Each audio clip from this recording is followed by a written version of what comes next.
They say every school has its stories. Some whisper of students who vanished, others of secrets buried where no one dares to look. But at Unity Heights, secrets don't stay buried.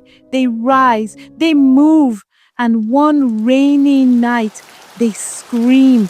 The storm hits hard, thunder cracks the sky, rain pounds the roof like footsteps in the dark. A girl, Adaura, runs barefoot through the compound. Her school uniform is drenched, her eyes wide, hollow, in her hand, a pendant. Blood stains the metal, still wet. She glances over her shoulder. Something's behind her, close.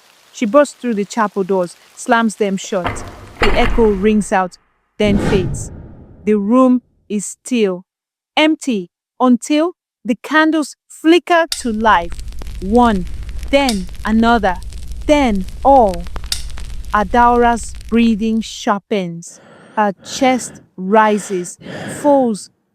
Quicker now, she backs away slowly. And in the silence, something else breathes.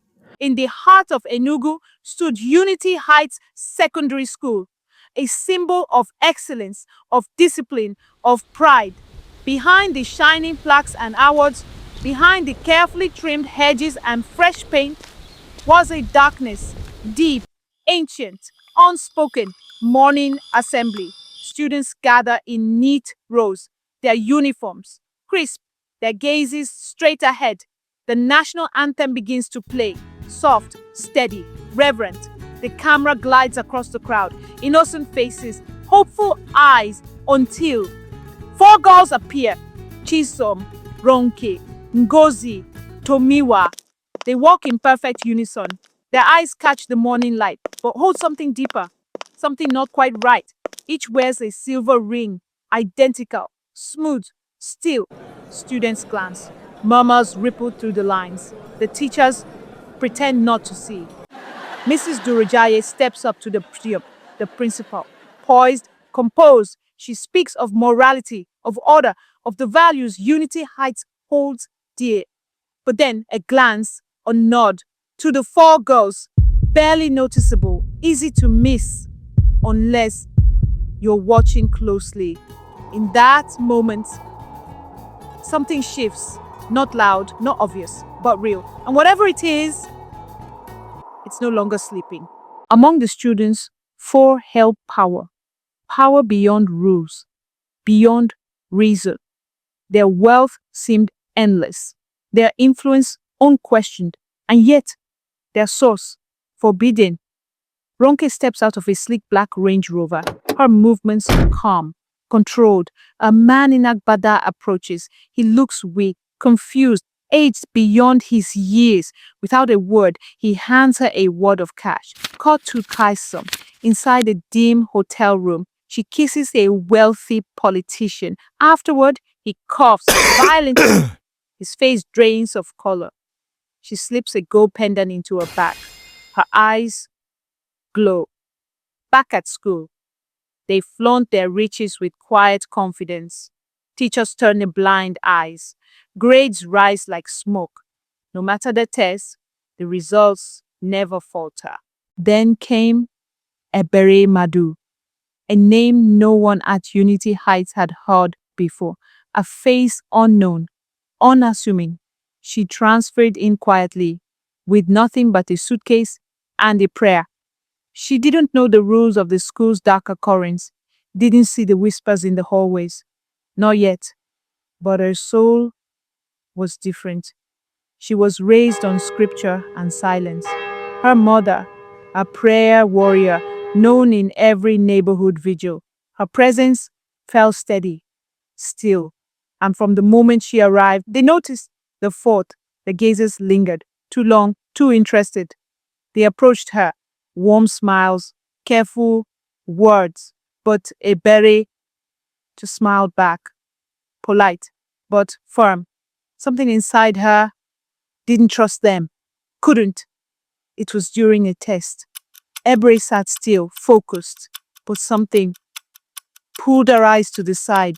Ngozi, not writing, not even pretending.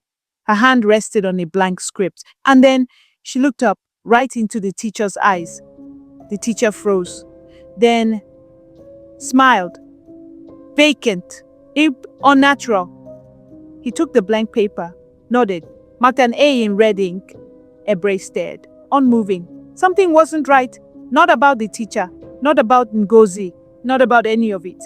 And for the first time since she arrived, Ebre realized she wasn't just here to study.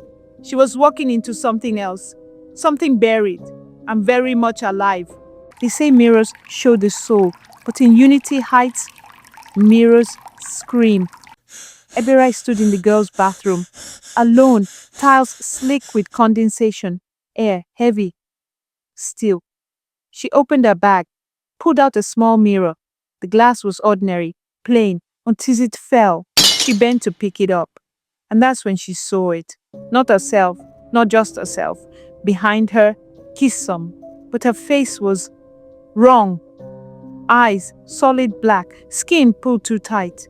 A grin that didn't belong to the human body. And just beneath her chin, a second mouth, wider, wet, whispering something Eber couldn't understand, but felt. Ebre staggered back. She screamed. She ran out of the bathroom into the hall. The building seemed to stretch. Longer, darker.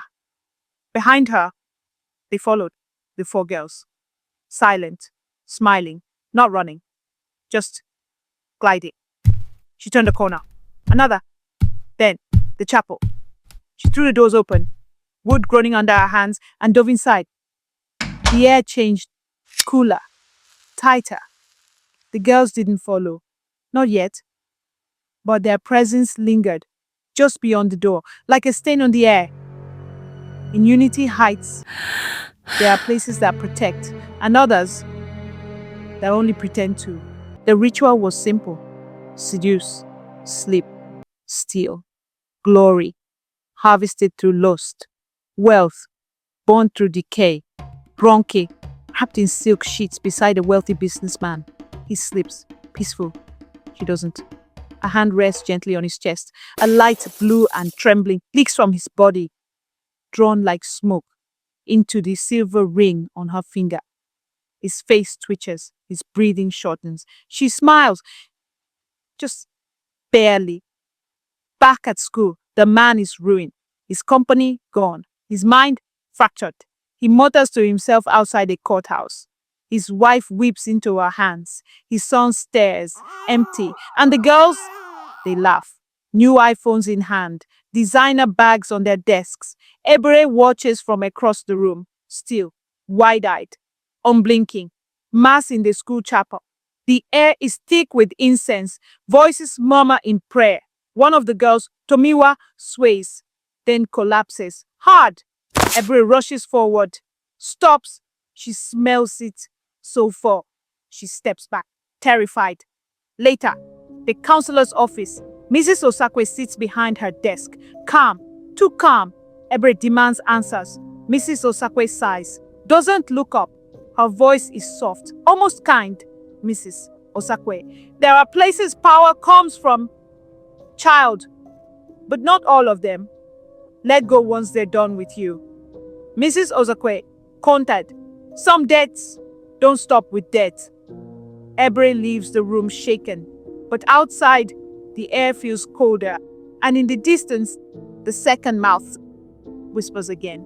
Ebre was a threat, pure of heart, resistant to enchantment, and they hated that. They tried charm first, laughter, expensive perfume, gifts she could never afford. Ebre refused them all with a soft voice and a steel gaze that unsettled them. So, they changed tactics. A junior girl approaches her table. Timid, too timid. She offers Ebre a tray. Rice, stew, jollof too bright. Something in the scent, wrong. Ebre doesn't touch it. Her eyes narrow. She stands and throws the tray. The food splashes across the floor. Steam rises. The metal tray clatters and cracks across the room. The four girls rise slowly. Their silver rings glow. Their lips begin to move. They cast one word, then another. But Ebere, stands unaffected. The glow around her, faint but present, a ripple in the air. Their magic curls back toward them, harmless, useless. The security feed flickers, static for a second, then clear. She watches the cafeteria, watches Eber. Her lips tighten. Her eyes, for a brief moment, flicker blood red. No words, just the look of someone who knows. The girl is not just immune, she's in the way. Every power has a source, and theirs was ancient, older than Unity Heights, older than the town, older than memory. Below the school, beneath textbooks and timetables, lies the true heart of Unity Heights, an underground hall, carved in red earth, the walls marked with old sigils, breathing. At the center, fire, contained in a circle of bone. The four girls kneel, hands clasped, rings glowing. They chant, low, unison, the words not of any living language. Then she appears, Mrs. Durojaye, robed in black silk, her feet bare, her eyes closed, but knowing. She steps into the circle. The fire dims, then flares in her presence. The girls speak together, desperate. They fall. She must die. A beat. Silence. Then slowly, Durojaye nods. She opens a pouch from within her robe, takes a pinch of something black. It writhes between her fingers. She throws it into the flames. The flames twist, shift, and then a vision.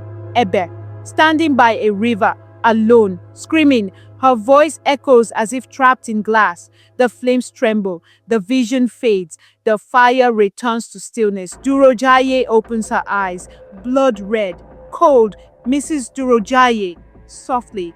Then it is done. They called it an excursion. A school trip to Idimili River. Laughter, snacks, matching polos. But in the old stories, Idimili was never a place for joy. It watched, and sometimes it took. Students gathered at the bank, posing for pictures. Sunlight danced on the water. Eber stood near the edge, smiling. Then, a push, quick, precise. She fell. A splash. Screams. The current seized her. But it didn't pull like normal water. It twisted, clutched, dragged her under. She didn't surface. Teachers shouted. Classmates cried. Search teams came. Nothing. Until morning, they found her downstream. Cold, eyes wide, fingers clenched around nothing. The report said, accidental drowning. Unfortunate, tragic. The school mourned, candles, prayers, a moment of silence. But the four girls, they sat apart, dry-eyed, still. And when no one watched, Tomiwa's bag shifted. Inside, Eber's pendant, glowing, and on Tomiwa's lips, just the faintest smile. They took her life, but not her spirit. At first, it was subtle. Ronke woke one night to the sound of soft brushing. In the corner of her room, Eber sat, silent, running a comb through her wet, tangled hair.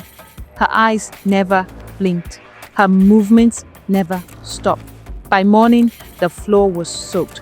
Ngozi heard crying in the bathroom, low, mournful sobs echoing off the tiles. She called out. No answer. In the mirror, the second stall door creaked open. Inside, nothing. But the sobbing continued. Tomiwa reached into a drawer and found his silver ring, the same one that once pulsed with power, blackened. The metal flaked like ash. That night, they all dreamed the same thing. A river, mist, and Eber, standing waist deep in water, pale, dripping, her eyes hollow. She whispered to each of them, individually, close enough to feel her breath. 10 days, all born. Then she smiled, and the world around her caught fire. The countdown had begun. Not even the principal could save them. Day 1. Ronke stared into her mirror and watched her reflection rot. Skin sagged, teeth yellowed, her eyes turned to dust. She screamed, but the face in the glass only smiled. Day 3, Ngozi collapsed during class, vomited blood across her desk, It shimmered, not red, but black and moving. Day 5. Tomiwa begged for help. Every shadow looked like Ebre. Every corner whispered her name. They ran to the only one left with power. Principal Durojaye. She prepared a reversal, ancient words, blood offerings, fire drawn in sacred salt. The girls knelt, hope flickering. The flames rose, the room shook. But then the fire changed, and the bearer appeared. Inside it, her face clear, unburned, unforgiving. She said nothing, just looked at them and smiled. The flames turned blue, then died. The ritual failed, the curse held. When evil falls, it falls from within. On the 8th night, Tomiwa broke. She walked into the chapel barefoot, her eyes swollen from days without sleep. Father Clement found her by the altar, shaking, crying, clutching something in her palm. A silver ring, blackened at the edges, still warm. She handed it to him without a word. Then, a confession, tears, names, the river, the fire, the blood, everything. Father Clement listened, silent, pale. He took the ring, wrapped it in white cloth, and locked it in the tabernacle. By dawn, he had called the police. By afternoon, reporters gathered outside the school gates. The story was no longer theirs to hide. The reckoning had begun. The truth came not in whispers, but screams. Morning assembly.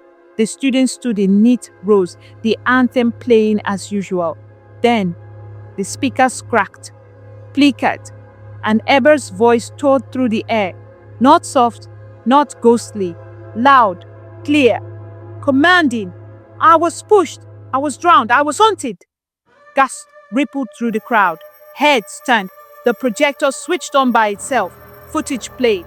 The underground hall, the fire, the chanting, the pact. Faces shown in perfect detail. The 4 girls kneeling. Principal Durojaye robed in black. Silence, then chaos. Screams. Students ran. Teachers staggered. On the front row, the 4 girls collapsed all at once, as if pulled down by unseen hands. Durojaye didn't move, couldn't, frozen, eyes wide. The screen burned out, black. Sirens followed. Police stormed the gates, handcuffs, shouts. Those involved taken, one by one. No more secrets, no more silence. The truth had spoken, and it screamed. Peace returned. But legends never die. Unity Heights reopened with new paint, new staff, new rules. But the ground remembered. Near the chapel, a small garden bloomed. Roses, lilies, a carved stone bearing her name. Ebere Madu, 1999 to 2024. Light never truly dies. Students gathered there sometimes. Some prayed, some just sat. Most didn't know why the air around it was always cool, always still. Beneath the old mango tree, her spirit lingered. Not angry, not vengeful, just watching. One day, a new girl passed the tree alone. She paused, looked around. Nothing. But the wind shifted, software close, and a voice whispered, gentle as a breeze, through leaves, choose wisely. She turned, no one there, but the tree swayed slowly as if it remembered, and somewhere in the roots a silver ring turned to dust.